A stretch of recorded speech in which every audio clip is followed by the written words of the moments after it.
breaking news. At 0526 UTC this morning, automated alert systems across 3 continents triggered within the same 60-second window. Data streams from space-based observatories and ground stations began flashing red almost simultaneously. In control rooms from Pasadena to Darmstadt to Santiago, scientists watched the same impossible pattern unfold in real time. Today, the impossible just happened.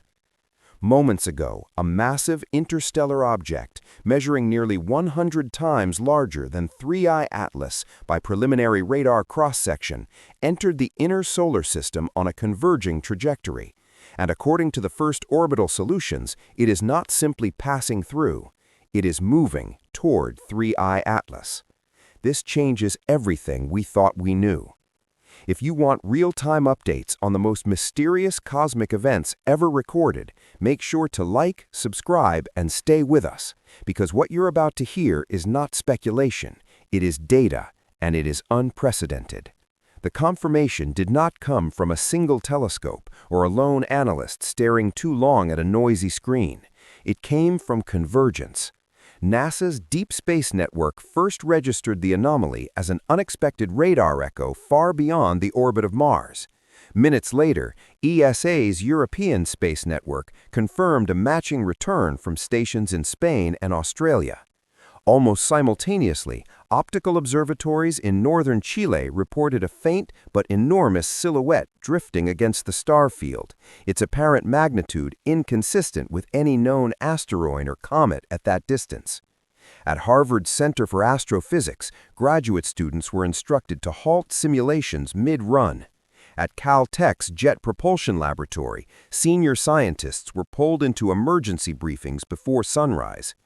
The James Webb Space Telescope, operating in near-infrared bands between 0.8 and 5 microns, was quietly retasked. Hubble followed, locking onto the object in visible light. The Atacama Large Millimeter Array pivoted its dishes within minutes, searching for thermal emissions and molecular signatures. Even radio arrays in South Africa and Western Australia began reporting correlated disturbances. This was not one instrument malfunctioning, this was consensus.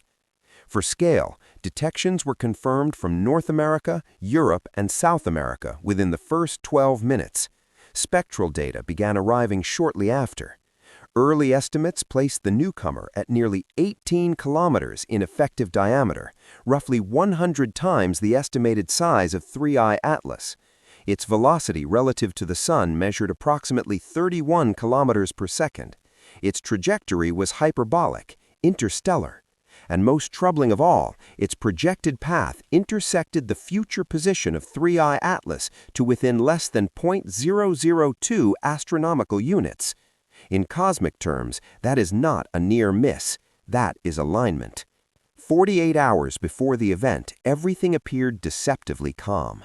3I Atlas continued its outbound journey after its earlier perihelion anomaly, maintaining a steady velocity of about 42 kilometers per second. Fragment clusters remained synchronized. Radio pulses persisted at low amplitude. Thermal output had stabilized near 210 Kelvin. No new disturbances were expected. Then, 29 hours ago, faint gravitational perturbations began appearing in tracking data from Goldstone.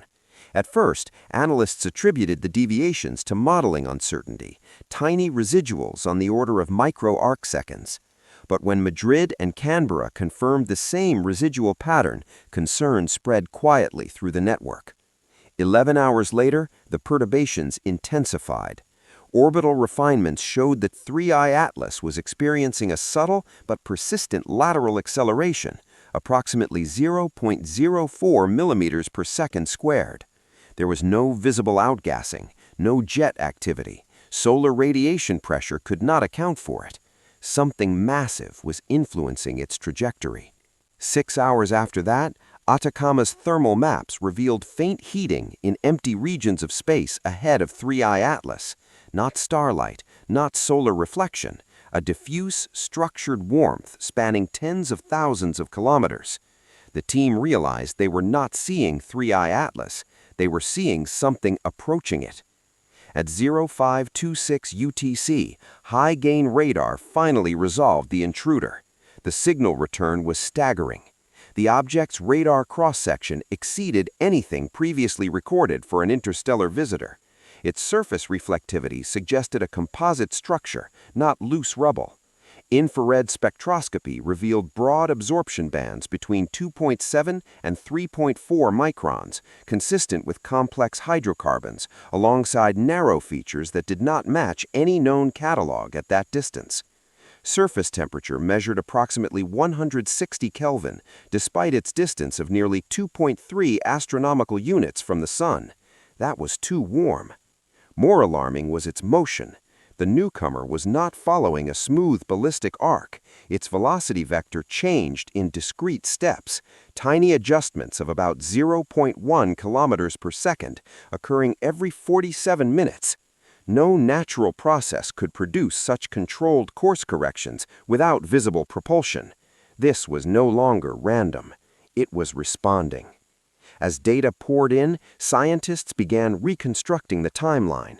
20 hours before first detection, simulations showed a sudden spike in local gravitational curvature along 3I Atlas's outbound path. 17 hours later, faint electromagnetic fluctuations appeared across multiple spectral bands, from low-frequency radio up through ultraviolet. 12 hours later, 3I Atlas altered its fragment spacing, tightening formation by nearly 3%. Then, 1 minute ago, the larger object crossed a critical distance of 0.5 astronomical units from 3I Atlas. At that moment, both objects emitted synchronized pulses. Radio telescopes detected repeating broadband emissions centered around 1.42 gigahertz, the hydrogen line. Not narrowband, not a message in the traditional sense, but modulated with mathematical precision. Pulse intervals followed a sequence: 2 minutes, 3 minutes, 5 minutes, 7 minutes. Prime numbers. This was no longer coincidence. This was coordination. Inside mission control rooms, voices dropped, screens filled with overlapping trajectories, encrypted channels lit up, emergency coordination calls were initiated between NASA, ESA, and partner agencies in Japan and Canada. At MIT, gravitational modeling teams ran continuous simulations. N-body simulations. At the Max Planck Institute, material physicists analyzed spectral data for exotic phase states. At Stanford, machine learning classifiers trained on millions of known celestial objects returned the same result: no analog, no precedent. Two hypotheses emerged almost immediately. The first, the mainstream explanation, proposed that the massive newcomer was an interstellar megabody formed in an unusually dense stellar nursery, perhaps a remnant of a protoplanetary disk collapse. Under this model, its apparent course corrections could be artifacts of asymmetric outgassing or internal mass redistribution.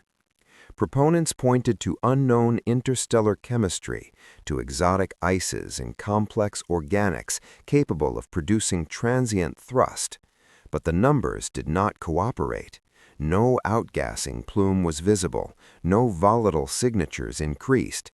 Energy requirements exceeded what passive sublimation could provide by orders of magnitude. The second hypothesis was far more unsettling. It suggested that both objects were not acting independently, that the earlier transformation of 3I Atlas was not an isolated anomaly, that it had been a signal.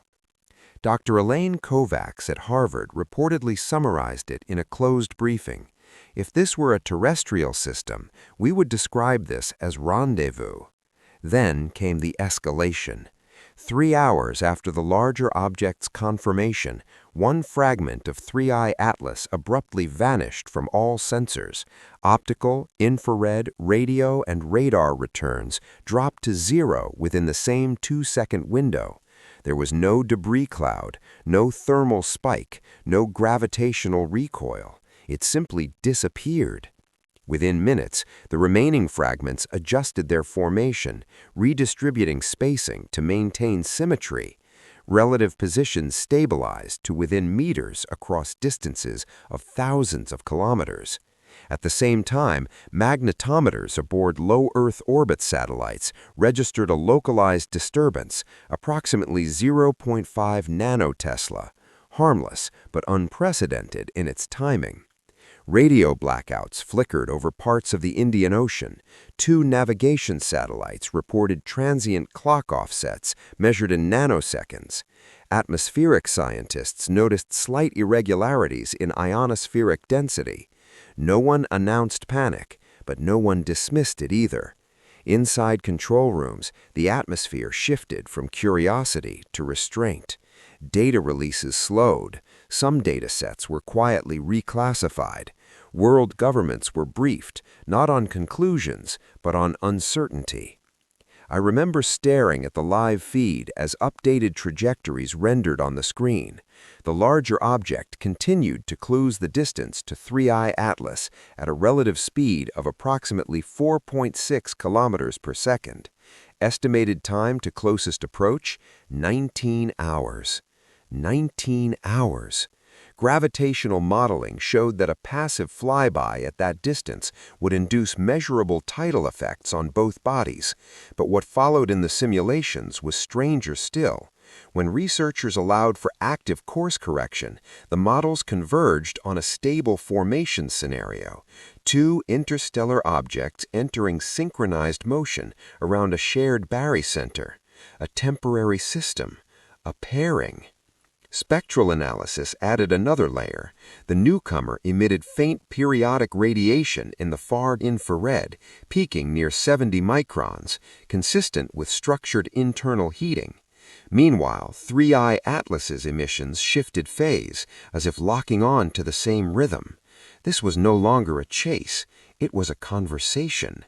As hours passed, the 2 objects began exchanging pulses, alternating bursts separated by exactly 144 seconds, then 233 seconds, Fibonacci intervals. No natural process produces such symmetry. At Caltech, Dr. Michael Arendt led a team running high-resolution computational models of internal stress and gravitational coupling. At ESA, Dr. Sophia Lindstrom coordinated cross-agency verification protocols. At JPL, engineers compared the event to known spacecraft rendezvous profiles. The parallels were uncomfortable. Then, 12 hours before projected closest approach, both objects altered their trajectories by the same angular increment, 0.016 degrees, simultaneously. No lag, no overshoot. This was no longer random, it was responding. Human reactions followed quietly. Emergency task forces were assembled. Scientific advisory panels convened behind closed doors. Defense agencies monitored orbital assets. Civil aviation authorities received briefings on potential communication disruptions. Social media, unaware of the classified details, buzzed with rumors of a new comet. But inside the data centers, the language was different. They were calling it an encounter. As the objects drew nearer, subtle effects appeared on Earth. High-altitude balloons recorded unexpected ionization patterns. Migratory bird tracking showed minor deviations from expected routes. Power grid operators in 2 regions reported transient sensor glitches. Nothing catastrophic, but nothing normal. In the brief calm between updates, reflection began to replace urgency. For centuries, we believed interstellar objects were debris, silent messengers of distant star systems, wandering aimlessly through the galaxy. But what if some of them are not debris at all? What if they are processes, systems, travelers operating on timescales far longer than our own? Maybe we're not witnessing an accident. Maybe we're witnessing an invitation. As the larger object continues its approach, instruments remain locked. Every pulse is logged, every fluctuation analyzed, every deviation from expectation recorded in real time. The data keeps coming, the models keep evolving, and one question now dominates every briefing room on Earth. What happens when they finally meet? In the next few hours, we will learn whether this is a flyby, a capture, or something entirely unprecedented. Whether 3I Atlas was merely a visitor or the first node in a much larger pattern. Subscribe to follow the next update, because whatever unfolds next, the story of 3I Atlas is far from over. And if this encounter is only the beginning, we may soon be forced to ask a far more unsettling question. What happens when it wakes up again?